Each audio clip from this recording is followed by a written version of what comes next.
ឱកាសវិនិយោគមហាសាលសន្តាគារជាប់ផ្លូវធំម្ល៉ូបង់ថែន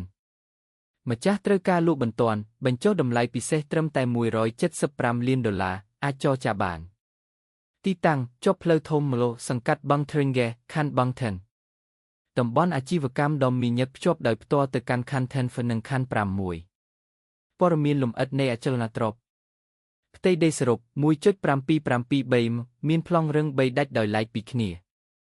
រចនាសម្ព័ន្ធ1ជាន់ក្រោមដី8ជាន់លើដីជាន់ដំបូល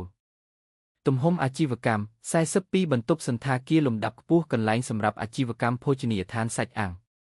ឯកសារច្បាប់ប្លង់រឹងកម្មសិទ្ធិផ្ទាល់ខ្លួនបញ្ចប់ការសាងសង់តាមច្បាប់ពេញលេញអាចផ្ទេរកម្មសិទ្ធិបានភ្លាមចំណូលប្រចាំខែមានស្ថិរភាពតម្លៃជួលបច្ចុប្បន្ន$200 លានខែប្រហែល$800,000ខែសក្តានុពលអាចដំណើរការអាជីវកម្មដោយខ្លួនឯងឬកែលម្អបន្ថែមដើម្បីបង្កើនចំណូលតំបន់ដែលមានតម្រូវការស្នាក់នៅខ្ពស់បំផុតចំណុចខ្លាំងជាដីឡូតធំដែលគម្រមមានបំផុតនៅលើផ្លូវធំក្នុងខណ្ឌបង់ហ្វែនទីតាំងល្អឥតខ្ចោះតំបន់ប្រជុំជនអ៊ូអរស័ក្តិសមសម្រាប់អាជីវកម្មគ្រប់ប្រភេទ